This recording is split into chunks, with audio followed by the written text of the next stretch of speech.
Okay, I would like to do a quick review of this book called The Word, an Associated Press Guide to Good News Writing by Rene Cappon.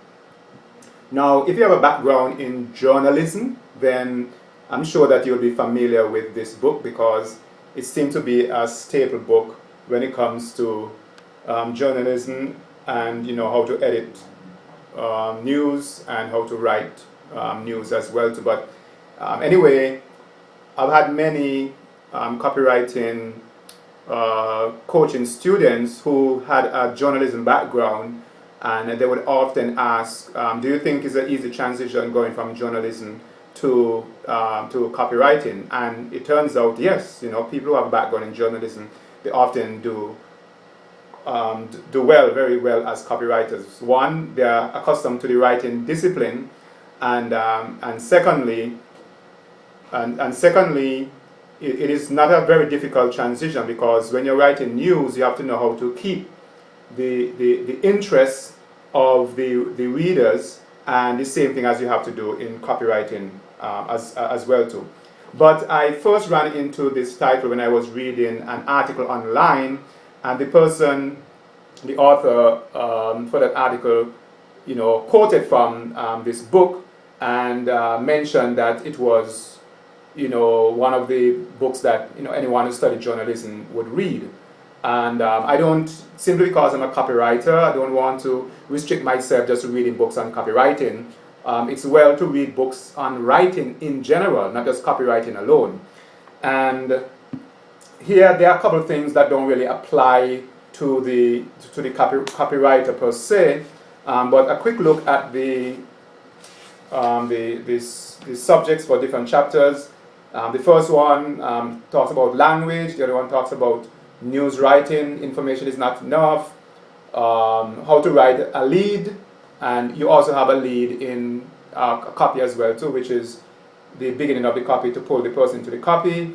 It talks about the tone of the writing and the inner music of words, pitfalls to avoid, how to use quotes, the color, how to add color to your writing and pseudo color, and features, how to write features as stories, not features and benefits as in copywriting, but how to write like a feature story, and usage of language, some words that are not that are often not correctly used, and stuff like that.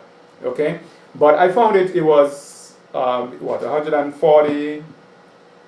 It was like 140 pages, and I found it very, very, very beneficial, and it kind of solidified some things I already knew, but it also pointed out some things that were like aha moments for me, like, okay, I never realized that.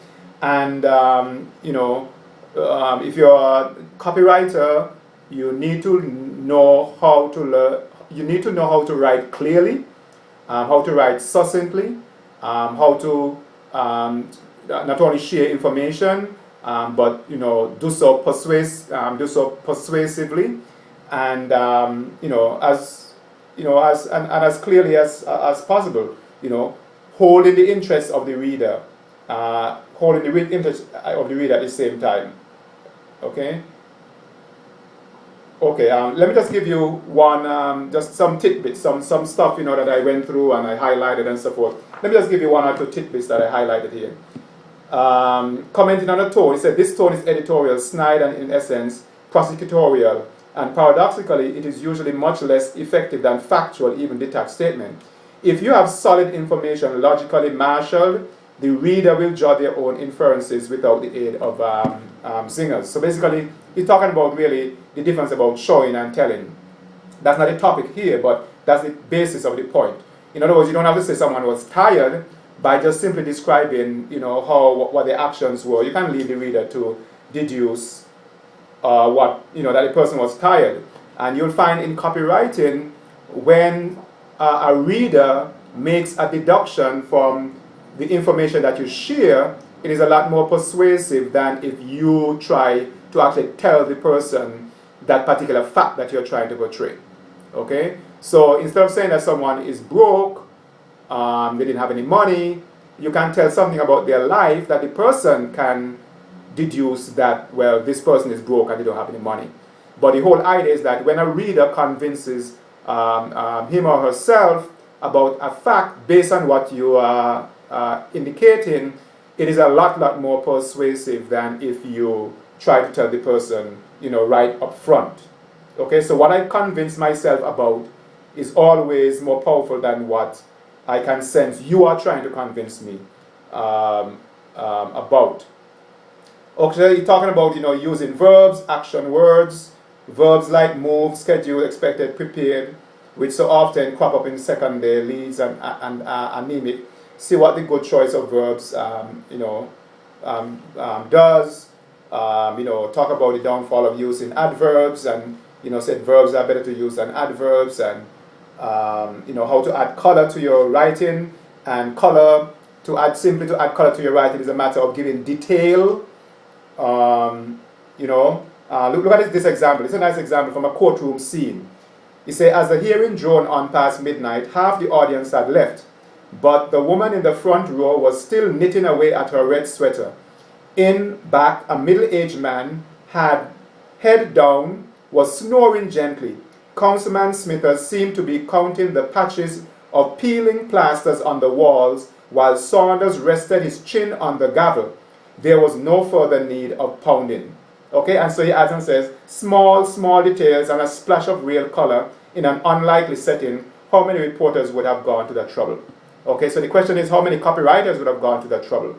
Okay, so even in your story writing and so forth, you can, by being specific and by adding particular details, you can paint a scene that makes it a lot more vivid than just telling the person, okay, here they were in a courtroom and everybody was bored.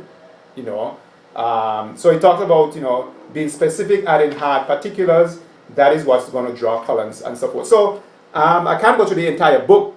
Okay, that may not be a proper review, and this is not even really reviewing the book per se. I'm just trying to encourage you that I got this on Amazon. This was actually used. I think I got this maybe like for $1. Okay, it was published since 1982.